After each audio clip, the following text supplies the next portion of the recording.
व्यापार योजना बनाना सफल व्यवसाय शुरू करने और बढ़ाने के लिए एक मौलिक कदम है।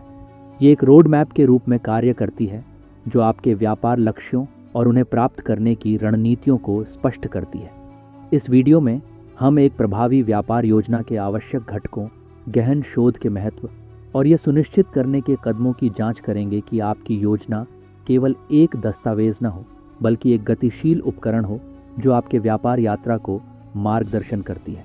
व्यापार योजना एक औपचारिक दस्तावेज है जो आपके व्यवसाय के विचार, इसके उद्देश्यों और उन रणनीतियों का विवरण देता है जिन्हें आप इन उद्देश्यों को प्राप्त करने के लिए लागू करेंगे। इसमें आमतौर पर बाजार विश्लेषण, वित्तीय पूर्वानुमान, संगठनात्मक संरचना और विपणन रणनीतियों के अनुभाग शामिल होते हैं। एक अच्छी तरह से तैयार की गई व्यापार योजना न केवल आपके व्यवसाय के लिए एक खाका के रूप में कार्य करती है, बल्कि यह निवेशकों को आकर्षित करने और वित्त पोषण प्राप्त करने का एक उपकरण भी है। यह आपके दृष्टिकोण और आपके व्यवसाय की संभावनाओं को हितधारकों, जिनमें संभावित साझेदार, ऋणदाता और कर्मचारी शामिल हैं, के सामने प्रस्तुत करती है। व्यापार योजना का महत्व कम नहीं आंका जा सकता। सबसे पहले यह आपके व्यवसाय के विचार और लक्ष्यों को स्पष्ट करने में मदद करती है। अपनी योजनाओं को लिखने से आपको अपने व्यवसाय के बारे में गंभीरता से सोचने और संभावित चुनौतियों की पहचान करने के लिए मजबूर किया जाता है। इसके अतिरिक्त एक व्यापार योजना वित्त पोषण प्राप्त करने के लिए अनिवार्य है। निवेशक और बैंक आपके व्यवसाय की व्यवहार्यता का आकलन करने के लिए एक अच्छी संरचित योजना की आवश्यकता करते हैं। इसके अलावा एक व्यापार योजना आपके प्रगति को मापने के लिए एक मानक प्रदान करती है। यह आपको लक्ष्यों को सेट करने और समय के साथ उन लक्ष्यों के खिलाफ अपने प्रदर्शन का ट्रैक रखने की अनुमति देती है। एक कार्यकारी सारांश। कार्यकारी सारांश आपकी व्यापार योजना का पहला अनुभाग है, लेकिन इसे आखिरी में लिखा जाना चाहिए। यह आपके व्यवसाय और आपकी योजना के मुख्य बिंदुओं का संक्षिप्त अवलोकन प्रदान करता है। कार्यकारी सारांश में आपके व्यवसाय का नाम, स्थान, आप जो उत्पाद या सेवा प्रदान करते हैं और आपका मिशन स्टेटमेंट शामिल होना चाहिए। इसमें आपके व्यवसाय की अनूठी बिक्री प्रस्ताव, यूएसपी, लक्षित बाजार और वित्तीय मुख्य बातें भी उजागर करनी चाहिए। लक्ष्य यह है कि पाठक का ध्यान आकर्षित करना और उन्हें बाकी योजना पढ़ने के लिए प्रेरित करना।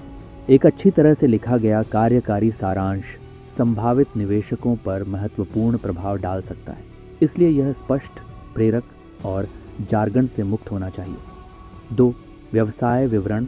व्यवसाय विवरण अनुभाग आपके व्यवसाय के बारे में विस्तृत जानकारी प्रदान करता है, जिसमें इसका इतिहास, संरचना और लक्ष्य शामिल होते हैं। शुरू करें यह बताकर कि आपका व्यवसाय क्या करता है और क्यों अस्तित्व में है। अपने उद्योग, लक्षित बाजार और प्रतिस्पर्धात्मक परिदृश्य के बारे में चर्चा करें। अपने व्यवसाय के मॉडल के बारे में जानकारी शामिल करें, चाहे वह एक स्वामित्व, साझेदारी, निगम या सीमित देयता कंपनी LLC हो। इस अनुभाग में आपके दीर्घकालिक लक्ष्यों और उद्देश्यों का भी उल्लेख होना चाहिए। विशिष्ट रूप से बताएं कि आप अगले कुछ वर्षों में क्या हासिल करना चाहते हैं और आप वहां कैसे पहुंचेंगे। एक संपूर्ण व्यवसाय विवरण बाकी योजना के लिए आधार तैयार करता है। 3. बाजार विश्लेषण। बाजार विश्लेषण आपकी व्यापार योजना का एक महत्वपूर्ण घटक है। इसमें आपके उद्योग, बाजार के रुझान और लक्षित ग्राहकों पर शोध करना शामिल है। अपने उद्योग का विश्लेषण करें, जिसमें इसका आकार, विकास की संभावनाएं और वर्तमान रुझान शामिल हैं। अपने लक्षित बाजार की पहचान करें, जनसांख्यिकी जैसे आयु, लिंग, आय स्तर और स्थान को परिभाषित करके। अपने दर्शकों को समझना आपके उत्पादों और विपणन रणनीतियों को उनकी आवश्यकताओं के अनुसार अनुकूलित करने में मदद करता है। इसके अतिरिक्त अपने प्रतिस्पर्धियों का विश्लेषण करें, जानें कि वे कौन हैं, वे क्या पेश करते हैं और वे कैसे काम करते हैं। ये प्रतिस्पर्धात्मक विश्लेषण आपको बाजार में अपने व्यवसाय को प्रभावी ढंग से स्थानांतरित करने में मदद करेगा। 4. संगठनात्मक संरचना। आपकी संगठनात्मक संरचना यह बताती है कि आपका व्यवसाय कैसे व्यवस्थित है।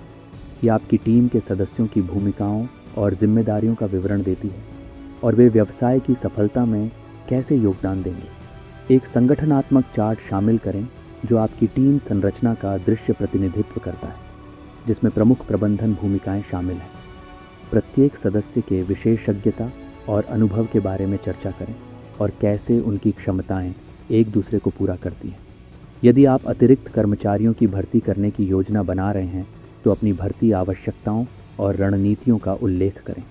एक स्पष्ट संगठनात्मक संरचना न केवल आपको अपनी टीम को प्रभावी ढंग से प्रबंधित करने में मदद करती है, बल्कि निवेशकों में आपके नेतृत्व की क्षमताओं के प्रति विश्वास भी स्थापित करती है। उत्पाद या सेवाएं। इस अनुभाग में अपने द्वारा पेश किए जाने वाले उत्पादों या सेवाओं का विस्तार से वर्णन करें।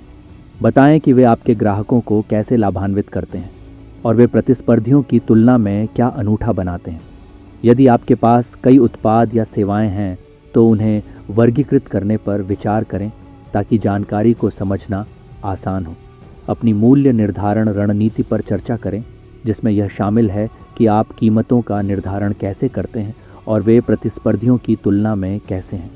इसके अतिरिक्त भविष्य के उत्पादों या सेवाओं के लिए अपनी योजनाओं को उजागर करें जो आप विकसित करना चाहते हैं। यह अनुभाग आपके ऑफर के मूल्य को स्पष्ट करना चाहिए और कैसे वे आपके लक्षित बाजार की आवश्यकताओं को पूरा करते हैं। 6. विपणन रणनीति। आपकी विपणन रणनीति ग्राहकों को आकर्षित करने और बनाए रखने के लिए महत्वपूर्ण है। बताएं कि आप अपने लक्षित बाजार को अपने उत्पादों या सेवाओं को बढ़ावा देने के लिए कैसे योजना बना रहे हैं। इस अनुभाग में आपकी ब्रांडिंग रणनीति, विज्ञापन विधियाँ और बिक्री तकनीकों का समावेश होना चाहिए। ऑनलाइन और ऑफलाइन विपणन रणनीतियों जैसे कि सोशल मीडिया, ईमेल मार्केटिंग, सामग्री विपणन और पारंपरिक विज्ञापन पर चर्चा करें। अपने ग्राहक अधिग्रहण और रखरखाव रणनीतियों को स्पष्ट करें। साथ ही किसी भी साझेदारी या सहयोग का उल्लेख करें जो आपकी विपणन प्रयासों को बढ़ा सकता है। एक अच्छी तरह से परिभाषित विपणन रणनीति न केवल आपको अपने लक्षित दर्शकों तक पहुंचने में मदद करती है, बल्कि आपके ब्रांड को बाजार में स्थापित करती है। 7. वित्तीय पूर्वानुमान। वित्तीय पूर्वानुमान आपकी व्यापार योजना का एक महत्वपूर्ण हिस्सा है जो आपके व्यवसाय के अपेक्षित वित्तीय प्रदर्शन के बारे में जानकारी प्रदान करता है। अपनी राजस्व मॉडल का वर्णन करके शुरू करें और आप आय उत्पन्न करने की योजना कैसे बनाते हैं। इसमें कम से कम 3 से 5 वर्षों के लिए विस्तृत बिक्री पूर्वानुमान, व्यय अनुमान और नकद प्रवाह पूर्वानुमान शामिल करें। इस अनुभाग में आपका ब्रेक इवन विश्लेषण भी होना चाहिए जो दिखाता है कि आपका व्यवसाय कब लाभप्रद होने की उम्मीद है। यथार्थवादी और अच्छी तरह से शोधित वित्तीय पूर्वानुमान प्रदान करना निवेशकों को यह दर्शाता है कि आपके व्यवसाय के वित्तीय पहलुओं और विकास की संभावनाओं की समझ है।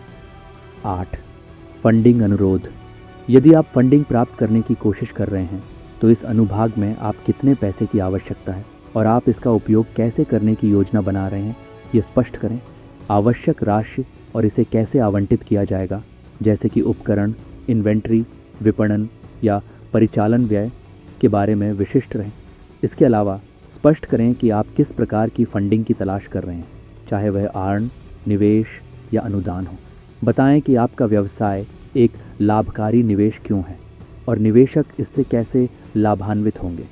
यह अनुभाग संभावित निवेशकों को आकर्षित करने के लिए महत्वपूर्ण है, इसीलिए अपने अनुरोध में स्पष्ट और संक्षिप्त रहें। 9. परिशिष्ट एक वैकल्पिक अनुभाग है जिसमें आपके व्यवसाय योजना का समर्थन करने के लिए अतिरिक्त दस्तावेज और सामग्री शामिल हो सकती है। इसमें चार्ट, ग्राफ, प्रमुख टीम सदस्यों के जीवन वृत्त, कानूनी समझौतों या कोई अन्य प्रासंगिक दस्तावेज शामिल हो सकते हैं। जबकि यह अनुभाग अनिवार्य नहीं है, इसे शामिल करने से आपकी व्यापार योजना को मजबूत करने में मदद मिल सकती है। सुनिश्चित करें कि आप जो भी दस्तावेज शामिल करते हैं वे सुव्यवस्थित और आसानी से संदर्भित करने के लिए स्पष्ट रूप से लेबल किए गए हों। एक प्रभावी व्यापार योजना बनाना उद्यमिता की यात्रा में एक महत्वपूर्ण कदम है। एक व्यापक और अच्छी संरचित योजना न केवल आपके व्यापार दृष्टिकोण और उद्देश्यों को स्पष्ट करने में मदद करती है, बल्कि यह निवेशकों को आकर्षित करने और आपके व्यवसाय को सफल बनाने की दिशा में मार्गदर्शन करती है। इस वीडियो में बताए गए चरणों का पालन करके आप एक ऐसी व्यापार योजना बना सकते हैं जो न केवल आपके व्यवसाय की आवश्यकताओं को पूरा करती है, बल्कि बाजार में परिवर्तनों और एक उद्यमी के रूप में आपकी वृद्धि के लिए अनुकूलित होती है। याद रखें, आपकी व्यापार योजना एक जीवित दस्तावेज है। नियमित रूप से इसकी समीक्षा करें और इसे अपडेट करें ताकि यह आपके व्यवसाय के विकास को दर्शाए।